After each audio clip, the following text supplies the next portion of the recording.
I think that's about as many caveats that I need to mention right now as possible. Oh no, one more. We will be looking back at the immediate forerunner, so the immediate battleship, the immediate cruiser, and the beginning cruiser, because that's always a resource starting point for everyone across. Now you may ask, why the immediate battleship? Well, that's kind of where we're pulling the numbers for the Rhine off of. And in fact, actually, that's where we're gonna, in fact, upgun both the Rhine and the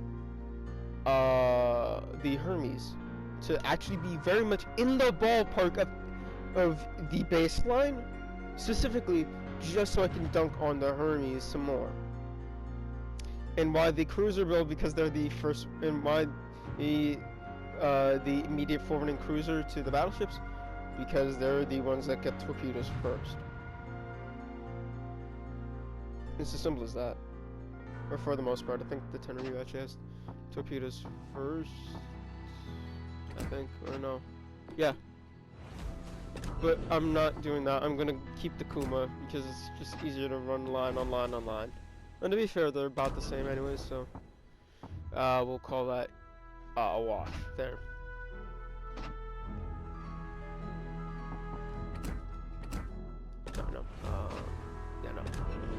No, I just want to double check some, because I could have sworn that just if everyone has torpedoes at tier 2, then I would have used that, actually. But no, okay.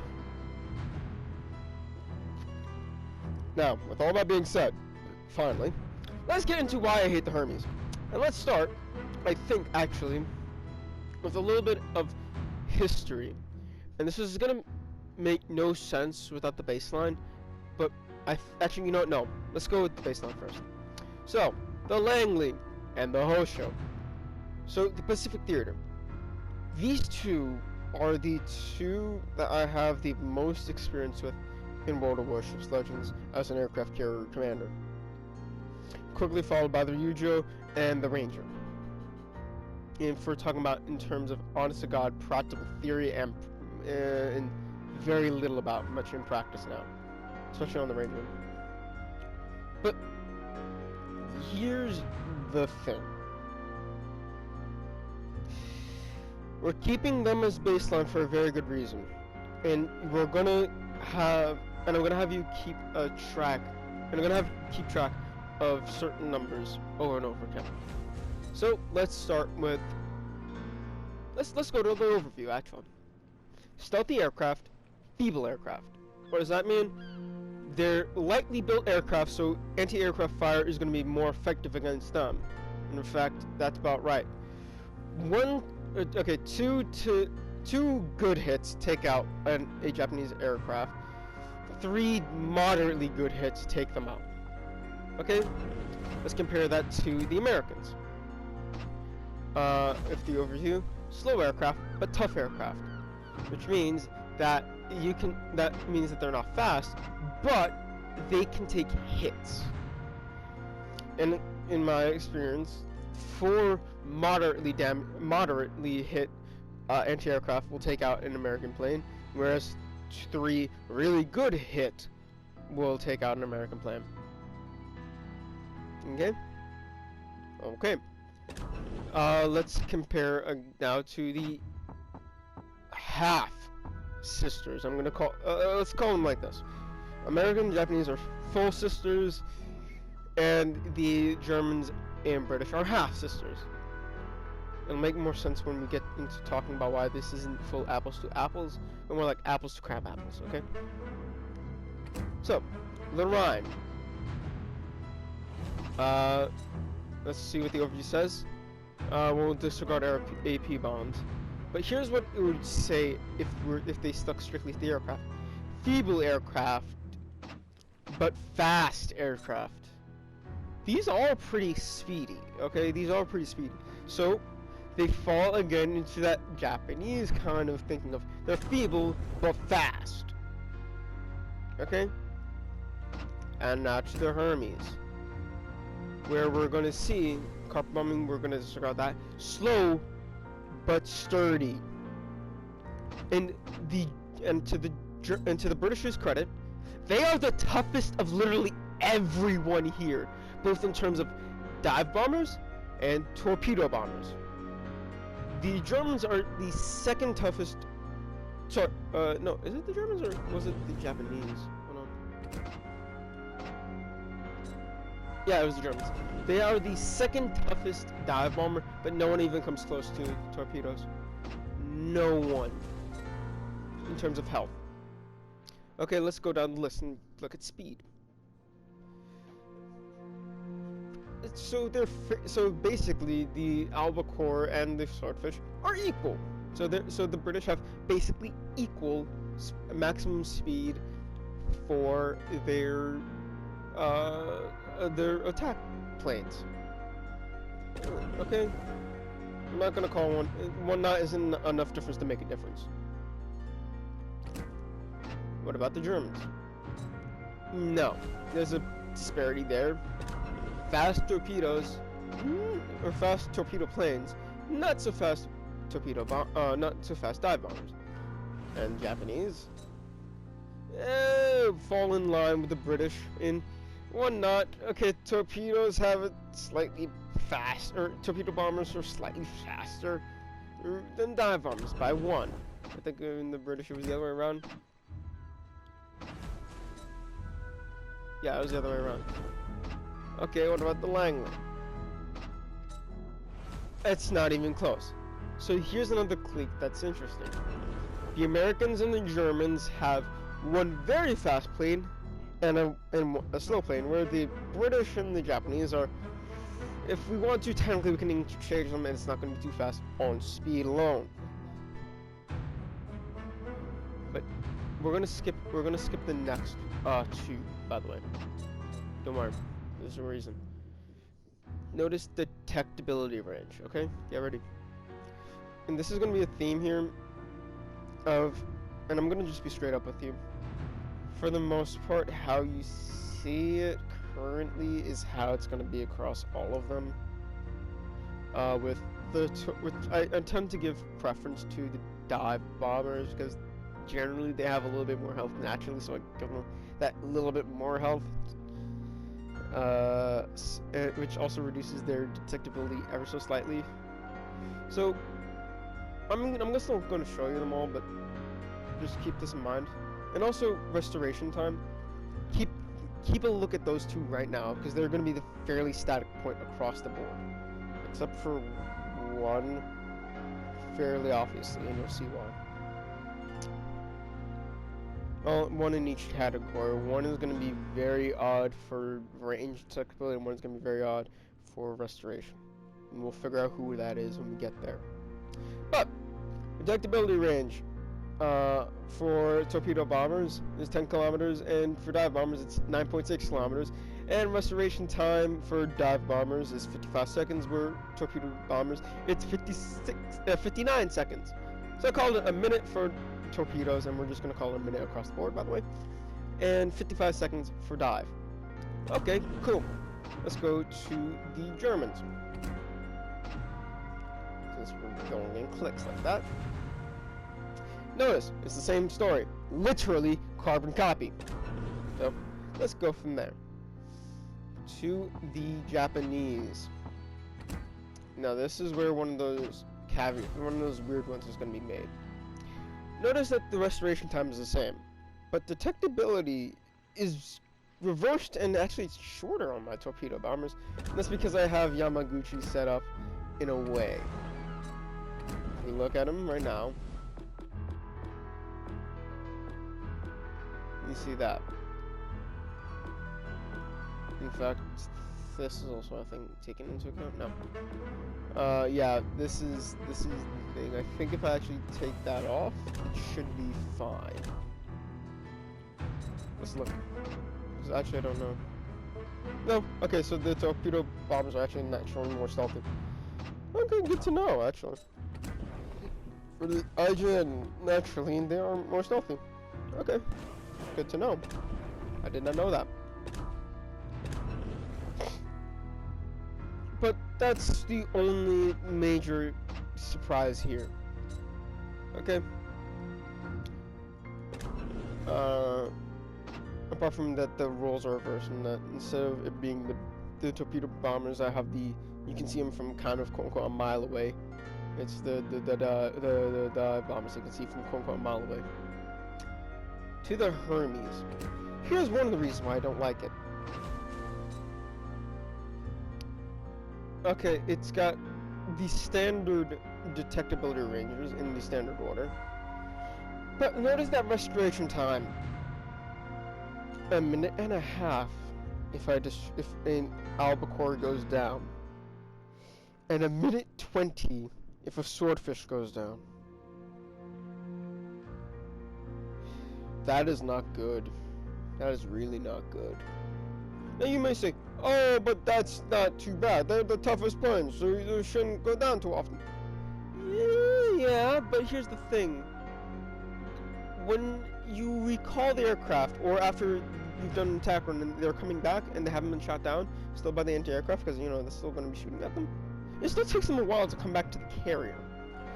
And restoration time builds constantly while planes aren't there.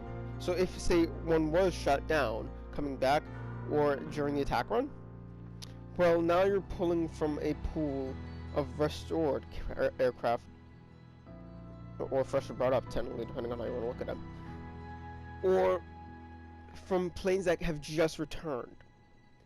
And depending on how heavy that anti-aircraft was, or how much of there was, depending on if you ran into a group of ships, or if you decided for some suicidal reason to try to fight an American cruiser or battleship. Well, I guess actually even German and British would fall into this category as well. Then you'll discover quickly your aircraft, even no matter how tough they are. Within 2 minutes, you're going to be at half without attacking. Yeah.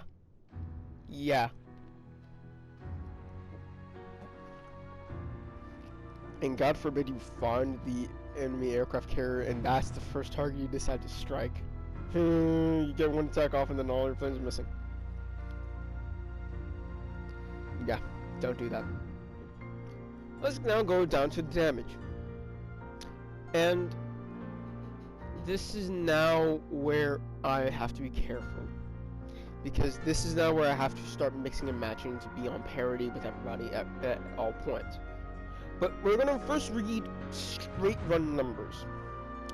And I'll tell you off the top of my head, because I've done this once before, the Hermes is the second lowest in terms of torpedo damage, and it is the lowest in terms of dive bomber damage, with both the slowest torpedo speed and the lowest fire setting chances for bombs.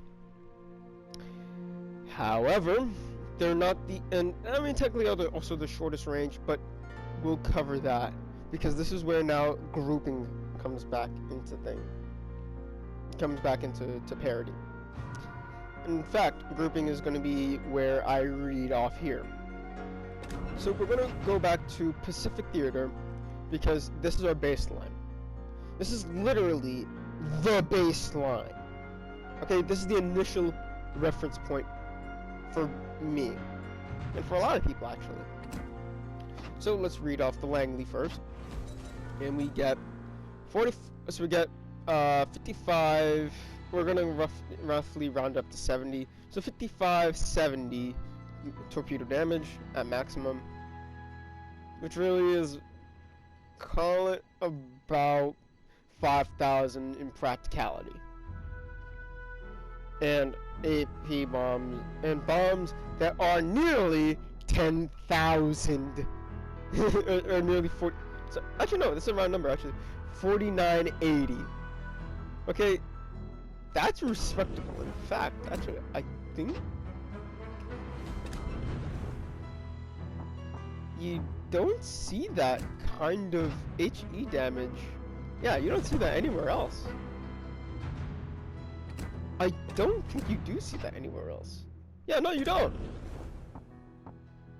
This thing outguns battleships in terms of raw natural damage from the HE. and actually it has way better fire starting chances as well. In fact, that's actually on par with British fire starting chances. Because we're looking at 43, right? Yeah, 42 on Vanguard, and not too far off, if I remember right, from, say, the Iron Duke. Yeah, 41 and a half. And Liz's is not too far off that either. Yeah, 35, I don't know if she is. 41. So Georgia 5th, actually. Sorry. So you can see that if we're talking pure damage of bombs, the Langley is actually the scariest one here. It is the most terrifying here. For honestly, got just raw dive bombing power. And I guess a little spoiler alert. The reason why this is because upgunning the thing. Actually, yeah, the most analogous would be. Okay, no, not cruiser. Although. Oh no, okay, it would be closer. So if I... Okay, that's too much. But Wyoming was not enough. Okay, yeah, it's too much here. So...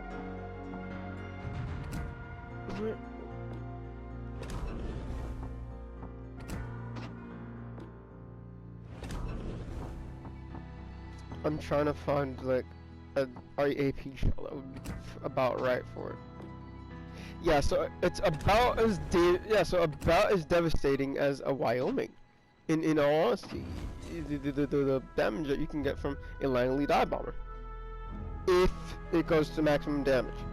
Heck, even if it doesn't, it's actually going to be about as devastating as if the shell penetrated and hit the Citadel on a ship. And actually, that's about right for practicality, kind of. Kind of. But notice the fire starting chance again, 43%, which is about on par with the fire starting British shells of battleships. Let's jump to the torpedo speed and range. 3.5 kilometers for range of torpedoes and 44 knots for speed. Not bad. It's just the Burton when I play it, so not too bad. Japanese though. The Japanese outrange the Americans for torpedoes by 100 meters. 3.6. Enough difference to make a difference? No.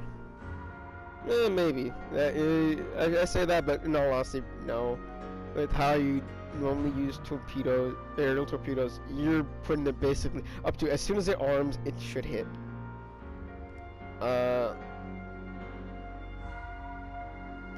But they also so they outrange them by 100 meters, and they also outpace them by 1 knot.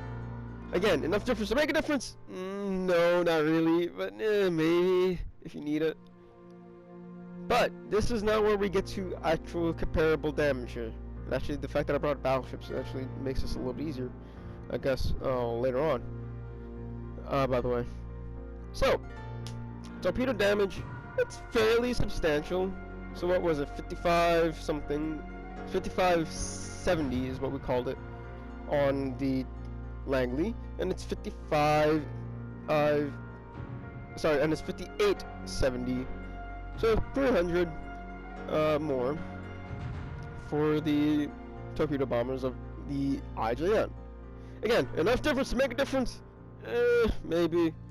That's really, in practicality, 51,000 with damage reduction in there. So yeah, it's a little bit more different. It's a little bit of a difference to make a difference. Yeah, not really. Swings and roundabouts. Maximum bomb damage. Same fire starting percentage, so that's nice. But maximum bomb damage is only 8,500. All the way. The Ichizuchi here has worse fire starting damage, but it's about as devastating. It's about as devastating as an AP shell. About a little bit weaker, but not that much. I think the Congo, yeah, Congo outperforms it. Double checking, cause always useful. Yeah, nothing comes even close to the fire-starting chances there. And everything else would overmatch it easy. Okay.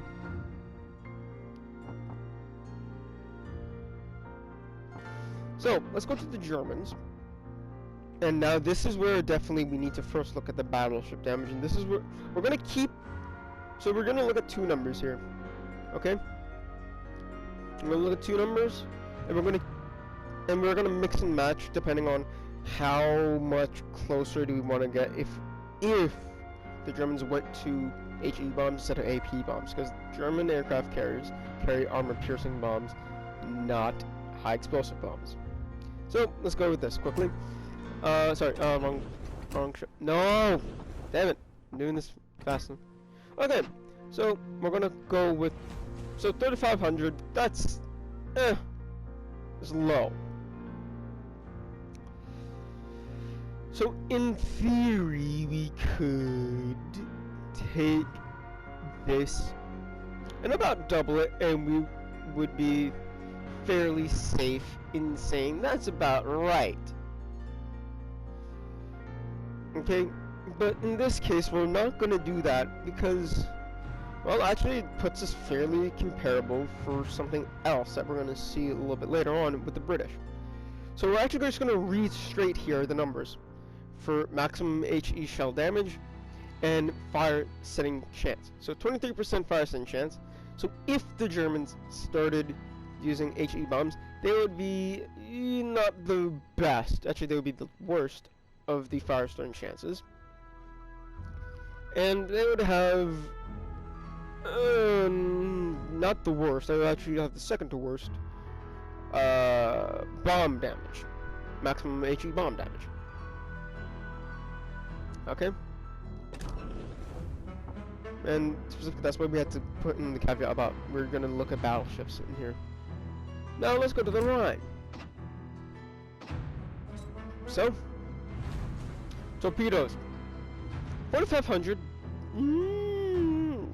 It's the worst of the damage, but it has the fastest range. It has the fastest torpedo so far at 55 knots. It outpaces everything else. To be fair, dispersion is horrible on them, but that's the point. We're not talking about dispersion in this case. And it has so far the worst torpedo range at 2.5 kilometers. That's a whole 1.1 shorter than the Japanese and a kilometer shorter than the Americans.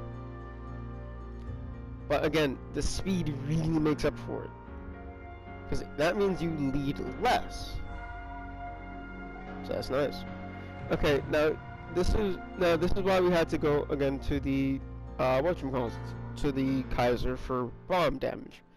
So if we're keeping the, let's say if the damage was the same between HE bombs and AP bombs, but we just started a fire as well, if it had a chance of starting a fire, then we would say this has 3,111, which is still the second to worst. Yes, it's still the second to worst. Bomb damage, maximum bomb damage, it would have 23% chance of starting a fire, which would be the worst, but not by as much as you'd imagine. Okay? But if we're gonna upgun it, then it would still be the second worst and the worst. To the UK. One of the reasons why I hate, another reason why I hate the Hermes is look at this damage.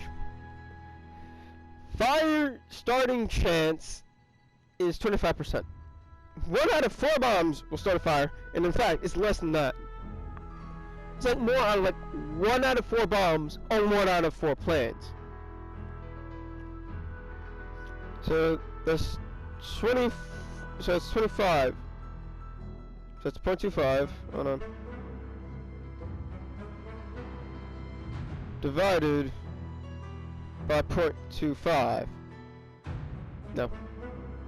Any times 0.25. So 0.25 times 0.25 gives me 0.0625. Which is, I forget what that actually is in fractions. Oh, that's 125th. Yeah, 125th of a chance. In my experience. Yeah, that's just some long ass odds. But let's look at let's go now to the Orion and take that as our numbers. Okay. And as soon as we do that, watch how it magically becomes acceptable. And honestly, I would accept it. Would, believe it or not, if nothing else, if every other problem I have with the Hermes was to stay, but this changed, I would actually put it on the. I would actually be on the fence about it, and it would never get any better, but it could never get any worse. So it would only leave the Hermes in the definitive don't like. Okay.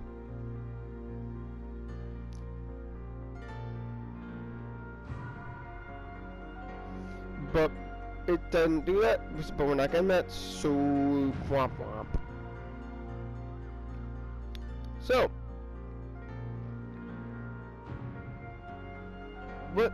let's take this number. So 4,700 and 40% Firestone chance, and you'll notice that's less than both of these.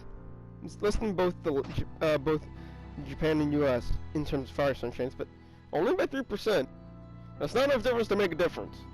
Because to be fair, I rounded it earlier to say it's 2/5, which is 40%. So the fact that we have exactly 40% doesn't hurt the fact here. And the Germans were what again? Yeah, 23%. But notice, here it actually matches up fairly well with the British and fire starting chance. Yeah, I see why I did that. There is a method to my madness. There is. Torpedo speed. Let's address that now.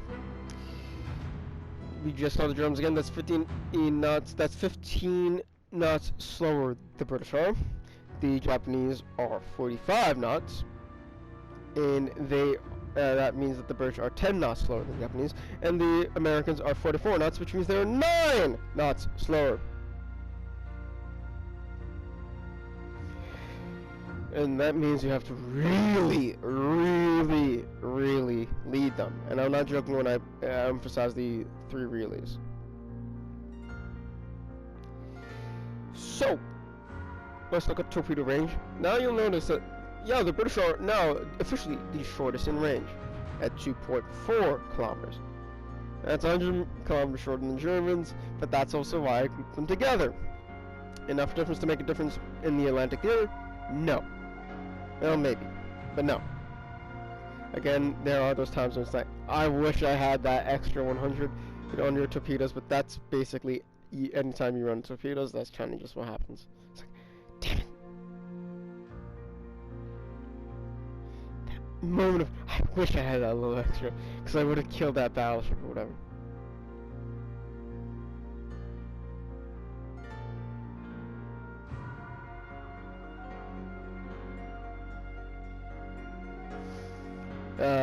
Yeah, it's always like that. So, let's continue on now with something, and the elephant that I've been literally keeping in this room for the longest damn time. So, we've made our peace with shell damage, and if we were to upgun the Hermes and the Rhine to be on parity with the Japanese, the Rhine and the Hermes to be upgunned to parity with the Langley and the Hoshio. Okay, we'll cover that. And even in apples to apples with Hermes and the Rhine, compared against each other, we've even done apples to apples on that, and we can still see that the Hermes would, for the most part, still would come out ever so just the winner, but literally so slight it hurts. And honestly, you could say, did it really win, or did it? just ever so slightly lose. But to be honest, I will give you this. I will give it to its credit. Technically, it did ever so slightly win. But here's where it didn't win. I mean, I guess some numbers of bombs when we come down to it. I guess I'll cover that now. Since we're doing this now, let's cover the planes in an attack squadron. Read carefully. Everyone else is standard. I'm not joking. On these two numbers of attack unit size. So what I would call an attack sortie, and then an attack squadron, which is the aircraft per squadron. That's the attack squadron. Okay. Notice the British size. An attack sortie is 1 plane. An attack squadron is 4 planes. Again, when I say literally everyone is standard, I mean literally everyone else. So we're only going to look at the Rhine. Okay? And that is, for an attack sortie, 2 planes. For attack squadron, 6 planes. Now, if we're going to number this out purely by bomb numbers, and we're going to say that everything hits. Okay, just for sake of argument, everything hits. You have 2.5 times more hits with the Hermes than you do with any other plane. You just do, naturally. How do I get that? How do I get the number 4? It's 4 planes, right? And each plane has 4 bombs on it for dive bombers. We're specifically starting with dive bombers here. Okay? So that's the Hermes bomb to plane ratio. It's 4-to-1, where everyone else has 2-to-1. So that's how I got my 2.5. I know it's not exactly the strictest proper math, but it's close enough for government work in this case. Okay, and I really mean it is close enough for government work. So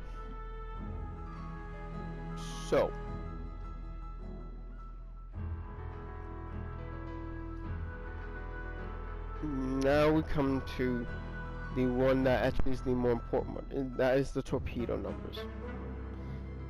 And the fact that I only have 1 attack plane in the British sortie tells you that it's a single plane with a single torpedo doing singular damage. If you hit it. And that's the thing. The torpedo planes are eventually what's going to be your damage dealers. Because normally they have more damage than the dive bombs that you can consistently get. Yes, in burst, you can't argue with the dive bombers, but the burst is very, very slim. But the torpedoes aren't. Okay? And that's, I think, and that's one of the major reasons I have for hating the Hermes, is that the attack squadrons are 1s. Again, if they change nothing else, but they up the attack squadron size to 2. Sorry, the attack sortie size from 1 to 2. I would be okay with this. This would actually bump it up into the I can live with this. The I'll like it. It's a very soft like, but I would like it. Okay? Now, here's why I'm putting them in on kissing cousins as well, for specifically comparing the Rhine to the Atlantics to the Pacifics. Notice the armor schemes of each of these, and this is relevant. Because believe it or not, there are some points I do like with the Langley, and I'm going to cover them because it's a very short list. Notice the armor on the Langley here. You may say, what armor? And that's the point. This belt is as thick as a destroyer. Or actually, if you want to be as inclined... Oh, no, apparently the tuning test reset. Cool. So we're gonna go with the tier 1. This is armored as the, well, Basically, this is armored at the belt as the Albany, or the St. Louis. I.e., not very. It's a destroyer. Same thing for the whole show. Actually, let's look at this en route. Because we may or may not need to come to this. Nope, never mind. I actually kind of want to look at the cool one because really there actually is armor on this thing. Really? Okay, if you say so. So the Chikama then it has to be. What is that little square of? Oh my god, this thing. Oh no, it's deck. Sorry. Okay, this actually has actual also got armor on the thing. So, what's that? Sorry, no, I'm just.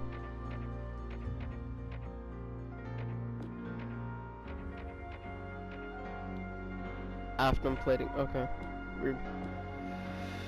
But notice this. The belt is 19 millimeters. That's not too bad. 13 to 19 millimeters. So it's varying thickness in there. Looks like with the whole show's armor.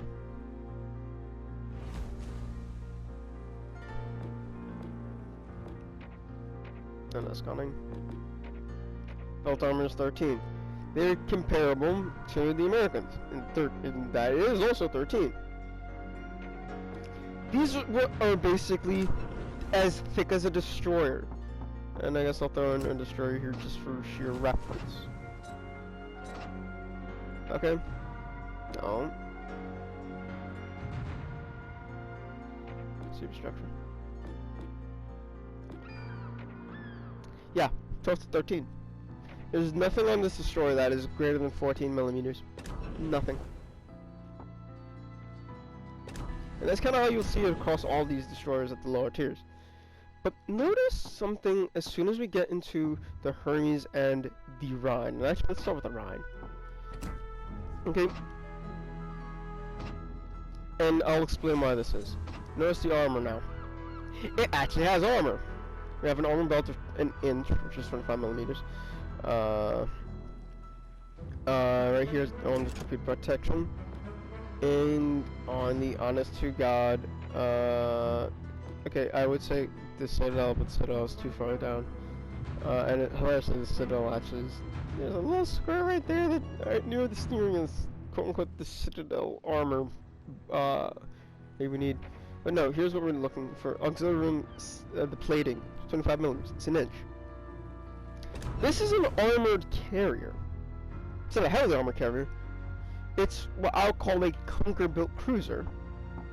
But let's compare it to, you know, an actual cruiser. It actually has a belt. This thing actually has an honest to God belt. 60 millimeters of honest to God armor. Which is, what you call this? Which is not cruiser grade, but it is fairly chunky, you know, little stop stuff.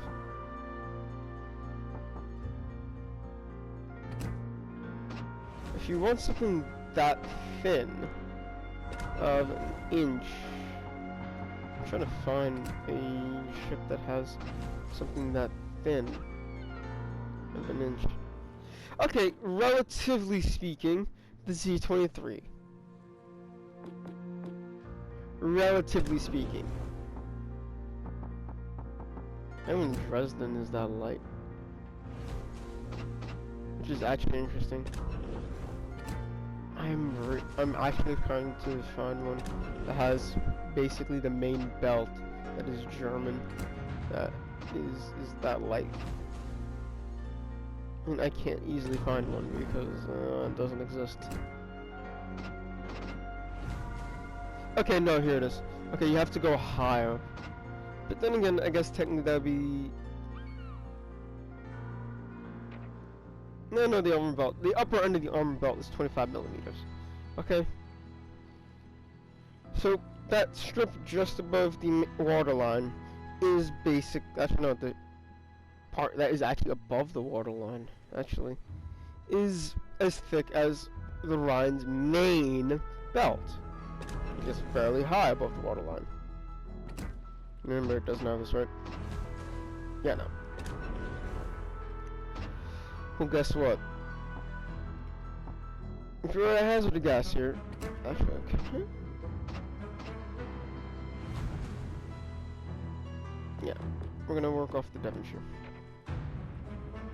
If you were to hazard a guess, what would you think is gonna? Oh, you've seen what the Hermes looks like, so that's true. Yeah, so we're gonna compare it to Devonshire, because why not? Look at the armor. It actually has an honest-to-God armor belt. I don't know, what does it say in this orange? Cruiser grade armor. There's another reason why I say this is a cruiser flattened out into a carrier. It wouldn't be the first time, it wouldn't be the last. But here's the thing with that. You have to make a lot of compromises when you do something like this. And now let's get into some history. But here's the thing. Okay, actually no, let's not get into history. Here's one of the few things that I do like about the Hermes. That this actually does have good handling when it comes to turning. I know it doesn't sound like much, but it is.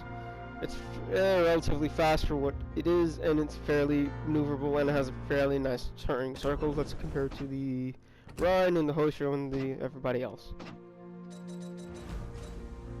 Concealment's, by the way, horrible. It's dog shit. But it's fairly comparable to the Rhine in a lot of ways. I mean, the Rhine has a faster rotor shift by a second, and and it's slightly faster, but it has also a slightly wider arc. Hoshio is a lot faster. It's got a tighter radius, and it goes about as fast. Got the Langley. It goes much slower. Oh, surprise! Oh wow, it's actually kind of surprising. It actually has a tighter radius. Really.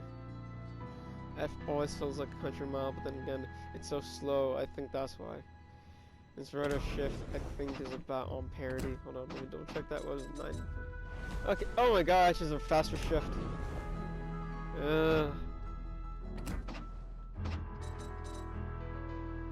Okay, so the British have the slowest shift. Okay. But weirdly enough, it doesn't feel like that, because I think it's because it's a cruiser, in all honesty. In fact, actually. Let me look at the Donna here for a second.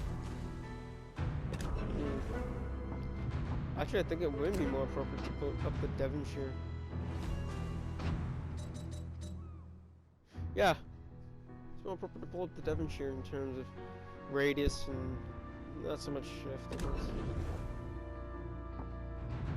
Maybe the Hawkins. Again, I'm trying to find more or less apples to apples. Yeah, this is more or less apples to apples. Oh, Jesus Christ, that radius is tight. Yeah, we have to do some mixing and matching on this, but you see what I mean. Another good thing about the Hermes that I do like, and it is a very minor like, is that when you do put camos on it, I really do like the fact that it covers the flight deck.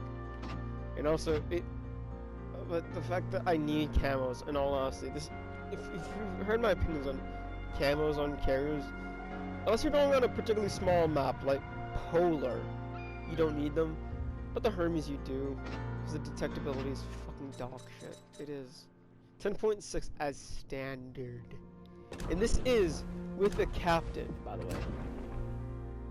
This is with Dennis Boyd. Who, by the way, I have as sneaky as I can. Yeah. As sneaky as I can, and you're still noticeable. If I didn't have this, I'll be probably seen from over 11 kilometers away.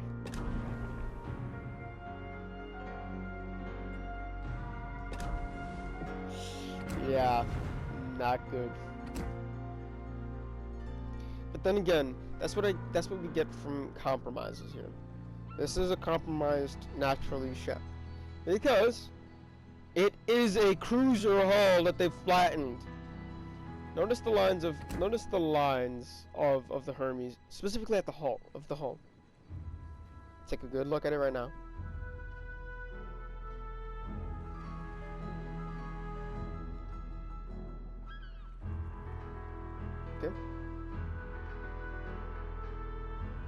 we're gonna go on to a few different ships. And notice, now tell me if any of these seem familiar to you.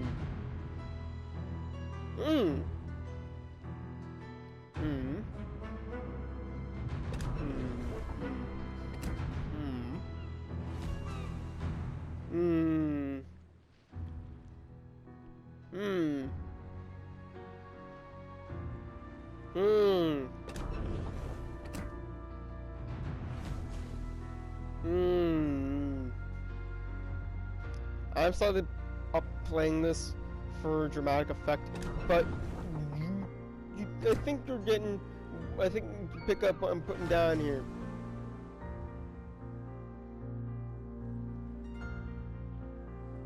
Yeah, but I think you can pick up what I'm getting. What I'm putting down here. To describe demonstrator. I just wanted to see. Awesome.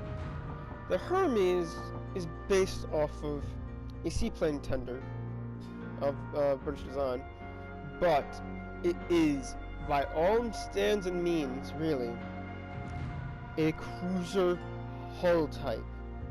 And in my opinion, it is, and actually, if you look at it, from the date it was ordered, from 1917, hey, that number sounds familiar to me. Is it a far stretch to say that it is a very hard derivation, or maybe even, dare I say, triple derivation away from a Caliban? Yeah, because I think they took a few inspirations from other cruisers. Specifically, they took the bows of the Danae, because this came a year after the Caledons. It's from 1918. In fact, actually, this is a direct derivation from the Caledons, the Danaes. So you're already deriving it, so this is the first derivation, and then you continue to derive it. And this is, and actually, reading off of Wikipedia, by the way, this is where I'm going to source it from, so if you want to yell at me, yell at Wikipedia too. But the ship was laid down in 1918, the same year as the Danaes. Okay? But to be fair, it's not actually a Danae class that got flat. No, it actually is a honest-to-God direct develop. I'd say it's a direct development from the hull, but itself actually was made different. It's a double derivation off of a Danae, I'd say. So a triple derivation off of a Caledon, with the aft off of the Weymouths. That's what I'm saying. Right, by the way, if we're gonna cut to chases. But here's the thing: it's a double derivation of the Danaes. They've widened it, they've flattened it, and they've made it a little bit more seaworthy, I'd say. But it is a cruiser by original nature. By original nature. And this is technically the first ever on paper aircraft carrier. And I'm saying that for a very reason. So technically it is the first ever real honest-to-God aircraft carrier that was designed as such. But it's not in reality. The Hosho got to the first in launching and commissioning. Yes, the Hosho was laid down second, but it got to the sea first and actually was in service first. That's why I say the Hosho is the first true aircraft carrier. Though the first real, honest-to-God concept of the aircraft carrier is still the HMS Eagle, which is a converted aircraft carrier, which is from a tender, which was from a seaplane tender. But if you want to really give it as a practical, honest-to-God working function, that is the Langley from the United States, which is a converted collier that actually could serve as a real aircraft carrier. Yes, I will put bits on that too. If you want more details, please look at your Kinnefeld's video on the history of aircraft carriers. I'll probably, if I remember, link that in the description. So, with all that being said, history of the Hermes, very fast. Lay it down. We're only covering the highlight numbers here, and we're also going to compare it to the Rhine. It's the closest match. Not in year of build, that would be the Hosho, but in function and form. because if you look at the Rhine, it is also basically a cruiser, but what I would call a clinker-built cruiser, or a high-topped cruiser, if you're gonna go to Europe, because Europe ain't clinker-built. But here's the thing. Technically, since none of the Germans, since the only actual aircraft carrier that the Germans actually technically built was the Graf Zeppelin, hell, they didn't even finish that. Yeah, the Rhine isn't real. But it is based off of, and was partially, a conversion of a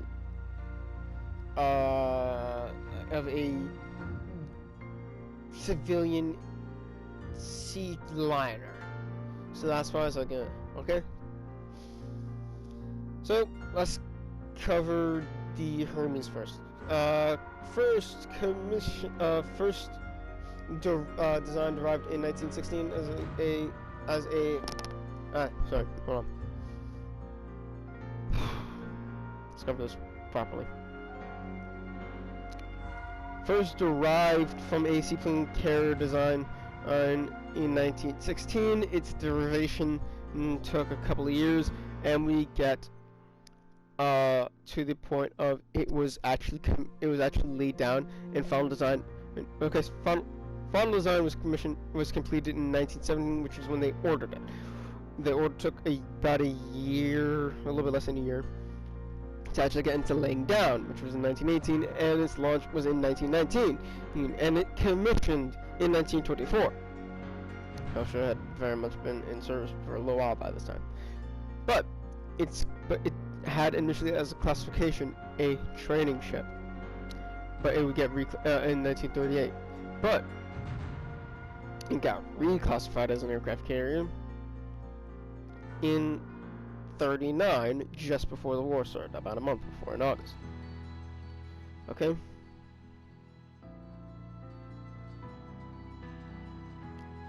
So,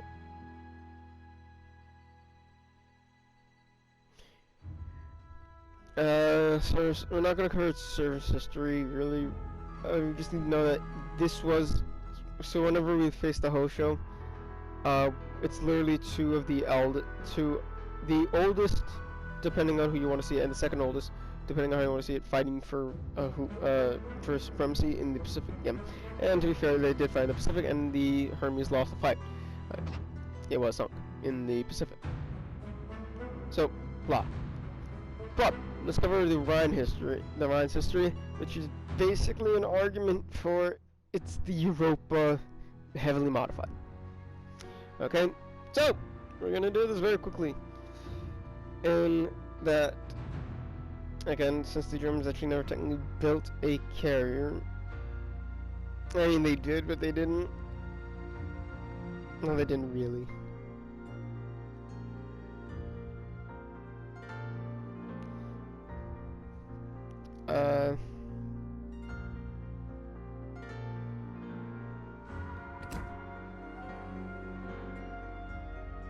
I know, just didn't, yeah, no, that's right. For a split second, I thought, maybe I was wrong, I tried something.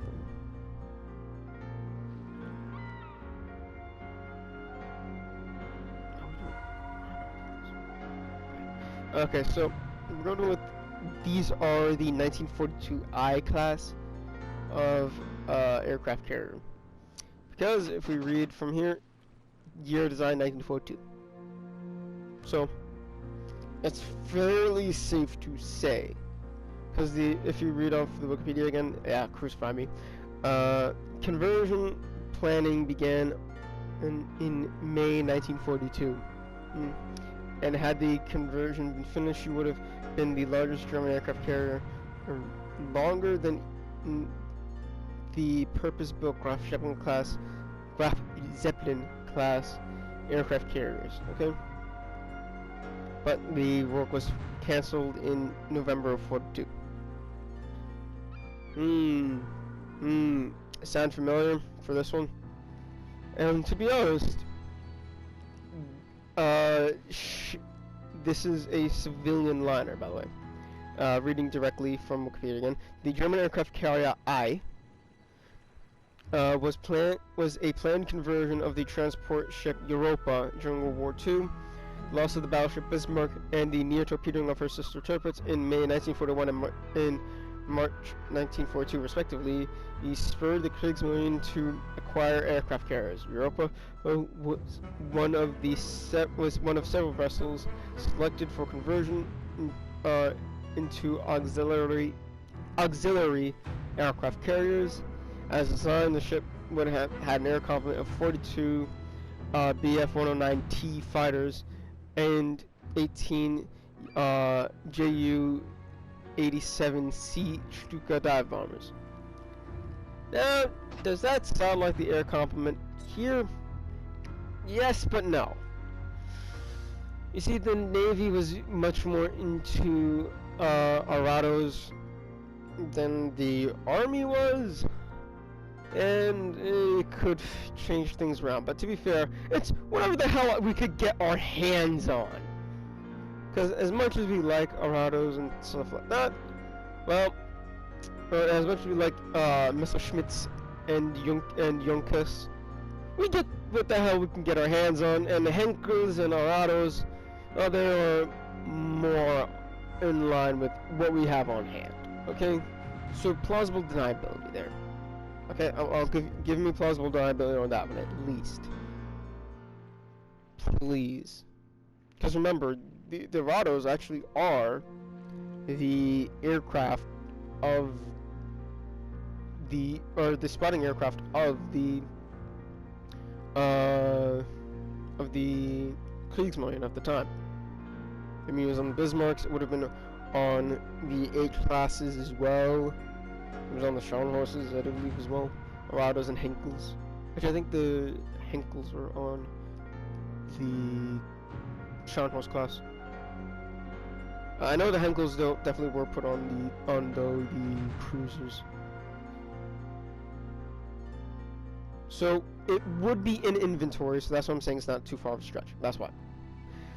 Alright, with that all being said,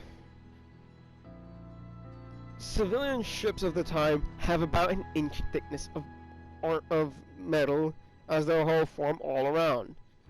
So would it be so crazy to say you keep an inch thickness of the standard plate here? I mean, sure, you might want to somehow figure out, can we, like, say, case harden it completely through? And that might work as armor from small shells, and that would be good enough. And that's why they're kissing cousins. But this has been basically the long-winded way of saying why I hate the Hermes, why I like the Rhine, why I hate, and you've already heard me why I say I hate the Langley, and why I like the Hofstra. This is the short version, and I'm still expecting it to be more than an hour long, but thank you guys so much for watching, if you actually stuck all the way through this. And remember, nothing in this world is without sin.